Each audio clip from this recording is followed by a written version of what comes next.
Olá pessoal, tudo bem? Vamos aqui para mais uma questão do TEC de 2009. Dos achados a seguir, aquele que sugere ineficácia ou mau prognóstico relacionado à valvoplastia mitral percutânea é: letra A, fibrilação atrial; letra B, presença de shunt com predomínio esquerda-direita em ecocardiografia realizada imediatamente após o procedimento; letra C, calcificação dos folhetos mitrais e comprometimento significativo do aparelho subvalvar em ecocardiografia antes do procedimento; letra D, área valvar de 1,2 cm², calculada a partir da meia-vida pressórica do fluxo diastólico mitral, demonstrada por ecocardiografia realizada no fim do procedimento; letra E, área valvar de 1,75, calculada a partir da meia-vida pressórica do fluxo diastólico mitral, demonstrada por ecocardiografia realizada 30 dias após o procedimento. Bom, aqui ele está falando de um tratamento que é utilizado para estenose mitral, que é a valvoplastia mitral percutânea, que era muito utilizado antigamente, né? Tinha uma grande N em diversos pacientes, aqueles que não tinham condições de fazer o procedimento cirúrgico, mas hoje é mais deixado como de segunda linha. E aqui fala de fatores que são prognósticos de sucesso desse procedimento. Pois bem, vamos lembrar que a estenose mitral está relacionada quando a área da válvula mitral, que normalmente é de 4,5 cm², ela cai para em torno de 2,5. E aí vai gerar um gradiente diastólico entre o átrio esquerdo e o ventrículo esquerdo. O efeito hemodinâmico da redução da área mitral é o quê? É a elevação da pressão diastólica, que vai se refletir na circulação pulmonar. E quais são as causas de estenose mitral? Pois bem, no Brasil, você tem que lembrar de duas causas principais: a febre reumática e a calcificação do anel mitral, que é a parte de degeneração calcífica. Então, são as duas principais causas de estenose mitral.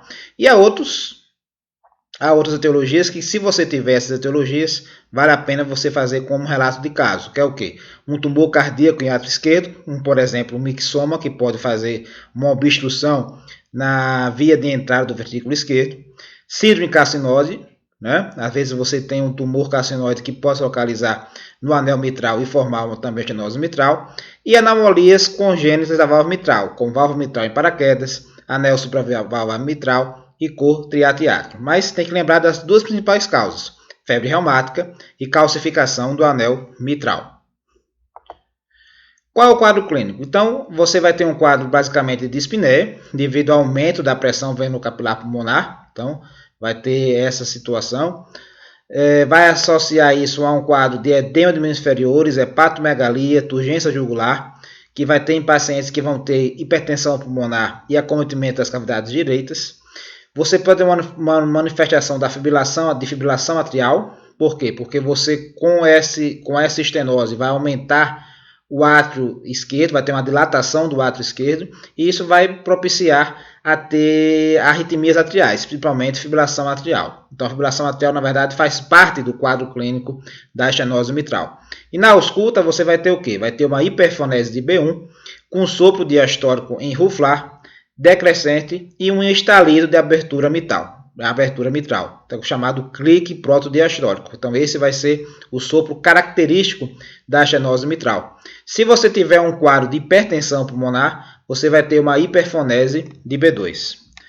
Na classificação da estenose mitral, você vai usar, com certeza, a ecocardiografia e vai se basear por dois parâmetros principalmente: o gradiente médio e a área valvar. Então, sempre nas valvopatias, você tem que utilizar o gradiente médio, né? Geralmente você utiliza isso, exceto na estenose pulmonar, mas nas demais você usa o gradiente médio. Então, vai o gradiente médio menor que 5 é discreto, moderado de 5 a 10 e importante maior que 10 milímetros de mercúrio. Área valvar, maior que 1,5 discreto, entre 1,5 e 1 moderado e menor que 1 é importante. Hoje, algumas classificações, como a que foi utilizada recentemente pela Sociedade Americana de Ecocardiografia, coloca que é importante quanto menor que 1,5 a estenose mitral. Mas ainda hoje não está sendo muito utilizado na prática clínica nessa classificação mais atual. ficando essa classificação mais consagrada. E também, como vai ter um reflexo na circulação pulmonar, você tem que avaliar a pressão pulmonar. Menor que 30 discreto, entre 30 e 50 moderado, maior que 50 é importante. Nessa situação, quando você vai avaliar o tratamento para o paciente que tem estenose mitral, você tem duas possibilidades. Como eu falei, o tratamento cirúrgico ou a valvoplastia mitral percutânea. E aí é utilizado pela ecocardiografia um score chamado score de Wilks Block ou score de Wilks, que vai avaliar quatro propriedades para você dizer se esse paciente tem condições de fazer o procedimento percutâneo. Então ele utiliza o acometimento subvalvar, a mobilidade dos folhetos, o espessamento dos folhetos e a calcificação dos folhetos. Então ele pontua isso, vai ser um ponto de 4 a 16, né? Você vê que cada é 1 a 4, então somando vai ser 4 a 16. Aquele que tiver o score de Wilks menor que 8 é mais factível para você fazer valvoplastia mitral percutânea. Aquele que tiver um score de Wilks maior do que 12, a dificuldade vai ser maior, então é mais ou menos contraindicado. Entre 8 e 10 fica a critério da equipe de hemodinâmica se tem experiência, se tem um centro de qualidade para fazer esse tipo de procedimento. Então, vale a pena você lembrar pelo menos de alguns dos 4 critérios que são básicos. Não a pontuação isso aqui é para o ecocardiografista, mas os 4 critérios você tem que lembrar. O acometimento subvalvar, a mobilidade dos folhetos, o espessamento dos folhetos e a calcificação dos folhetos, que é o chamado score de Wilks. E aqui, ó, o tratamento, você vai ter o seguinte. Quando você tem um score de Wilks menor que 8, com pacientes com sintomas, você pode indicar a valvoplastia mitral por cateter balão. É muito utilizado em pacientes que têm etiologia reumática. Né? E na nossa realidade, ele é utilizado com uma certa frequência, apesar de ter caído muito nos últimos anos. Em gestantes, como o paciente é gestante e o paciente de alto risco cirúrgico, é até mais utilizado esse tipo de procedimento. E aí você aumenta um pouquinho o score de Wilks para 9 a 10. Mas tem que lembrar desse valor. Quando o score é menor do que 8, aí é indicado a valvoplastia mitral percutânea. Importante também lembrar as contraindicações a esse procedimento.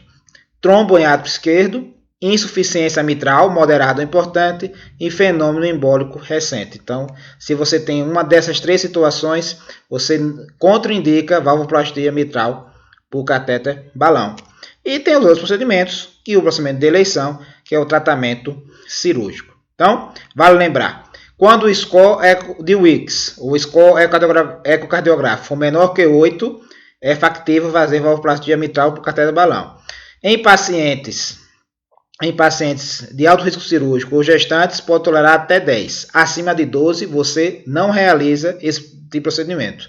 E as contraindicações: trombo em átrio esquerdo, insuficiência mitral moderada importante ou fenômeno embólico recente.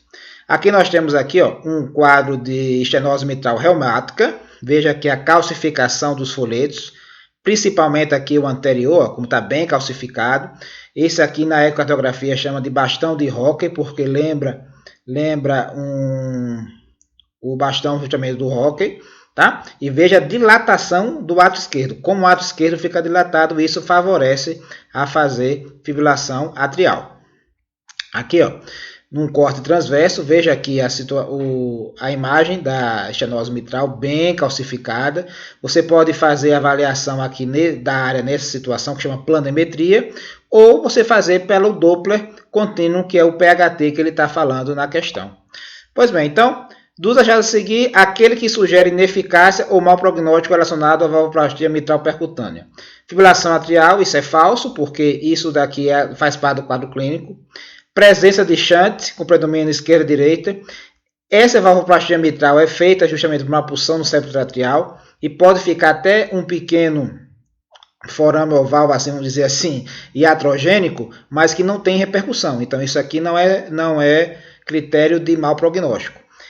Letra C, calcificação dos folhetos mitrais e comprimento significativo da breccia subvalvar antes do procedimento. Isso aqui é verdadeiro, porque ele está falando justamente que você saiba sobre o score de Wicks. Então, se você está bem calcificado e está com comprometimento muito do aparelho subvalvar, você vai ter um score pelo menos maior do que 8, e aí contraindica o procedimento. E aqui ele fala das áreas, né? 1.275. Como ele não deu na questão quanto era a área do paciente, então isso aqui não tem muito valor para você analisar. Você teria análise isso daqui se você soubesse aqui os critérios cardiográficos da área e gradiente do paciente. Então, como não deu na questão, só nos resta marcar a letra C, calcificação dos folhas mitrais e comprometimento significativo do aparelho subvalvar. Não é uma questão simples, é uma questão que vamos classificar ela como moderada, mas você tem que ter algum conhecimento prévio dos critérios ecocardiográficos da estenose mitral. Beleza, pessoal? Um abraço!